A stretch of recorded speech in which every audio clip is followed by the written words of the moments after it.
You ever wake up thinking you live in a normal little suburban pocket of the world? Trimmed lawns, polite waves, nobody on a power trip, and then realize in under a month that a grown adult has decided your street is their kingdom and you're the villain in their coronation speech. Yeah. That was my life for about 6 weeks, and it started with a piece of paper taped to my door that told me to stop cooking meat because it might offend someone. 3 sentences that smelled more like control than concern. And by the time the sun set on that first Saturday, there were police lights, fake fines, and a woman in a blonde bob who thought she could rewrite other people's rights with a clipboard and a smile. For 15 years, I'd lived in a quiet neighborhood, the kind with big yards where kids rode bikes and nobody cared enough to make a stink about the color of your fence.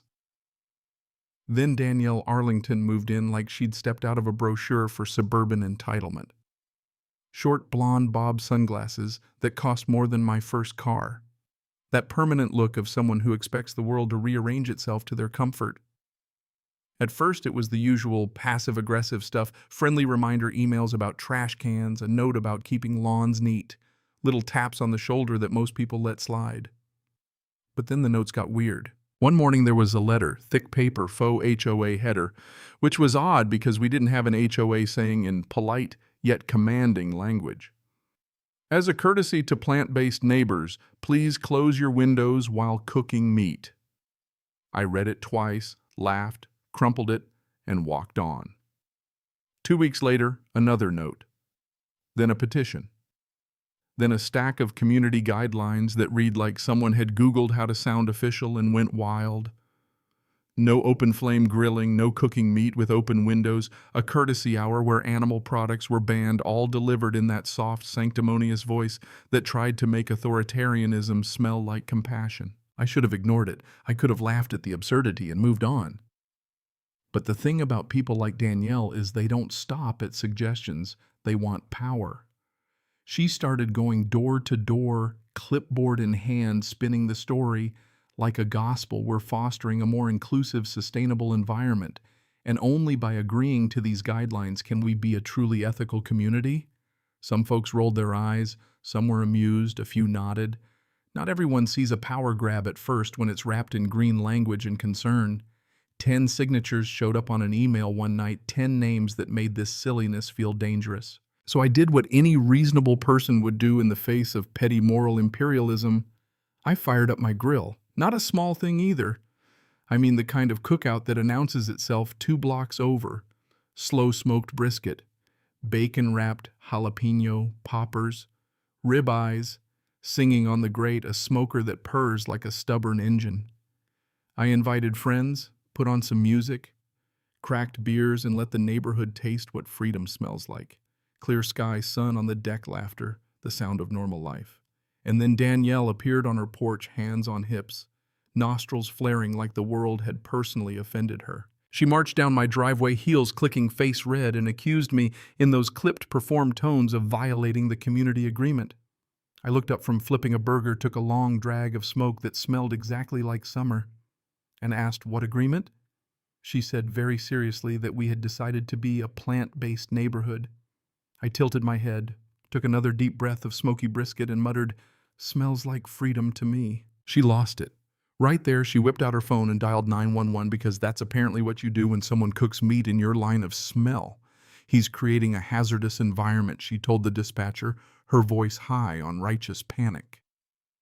10 minutes later, red and blue lights rolled down the street, and I'll give the officers this. They had to be wondering what level of neighborly nonsense brought them to an HOA versus BBQ call.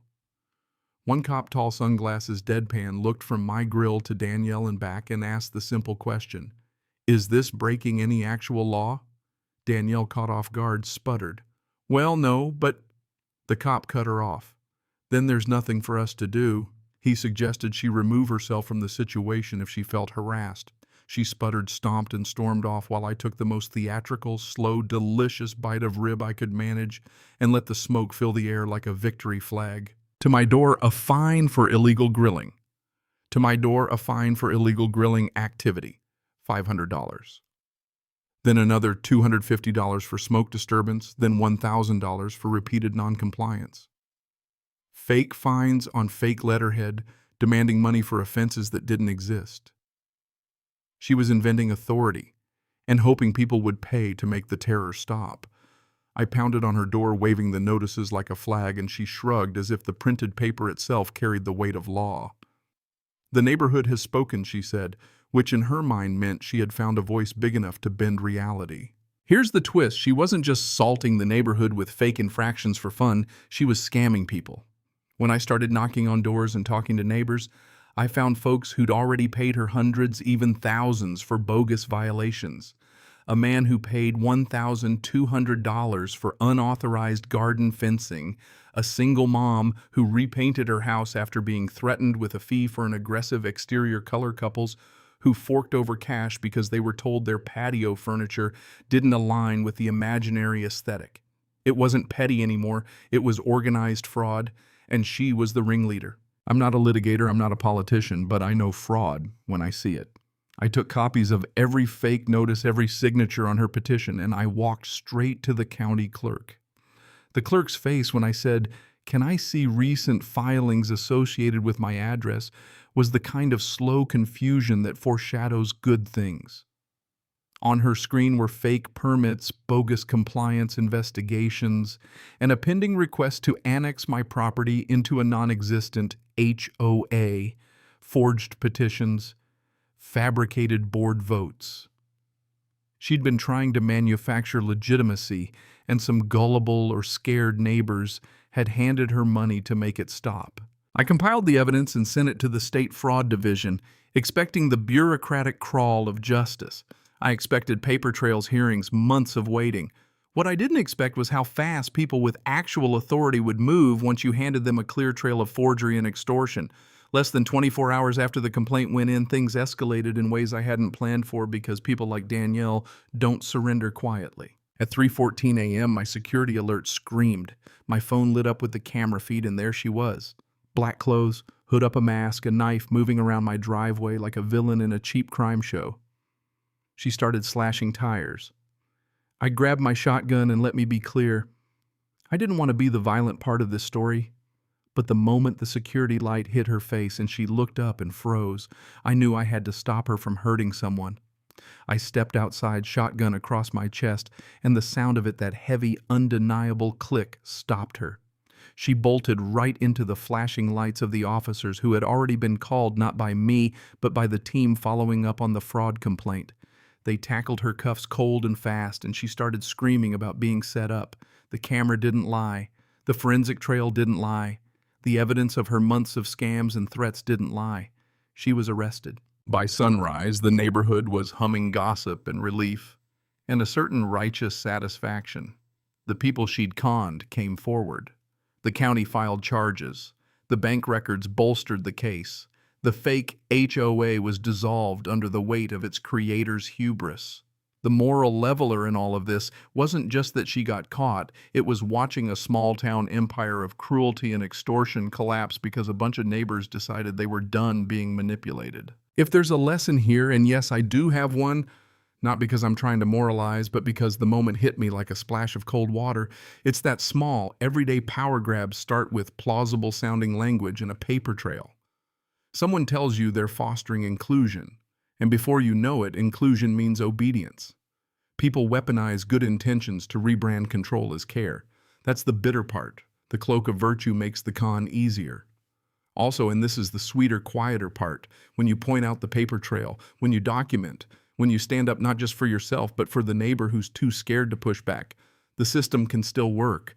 People with real authority will act when you expose fraud, and neighbors who feel small will rally when you show them someone is lying. The best part, watching Danielle get processed, the swagger gone, the blonde bob flattened, the sunglasses folded, felt like a small, clean kind of justice.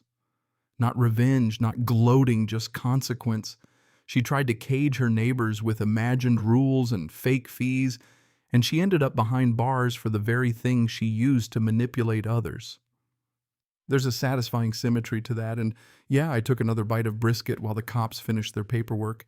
It tasted like closure. So what do you think? When someone cloaks control in kindness, do you call it out or do you let the polite language win?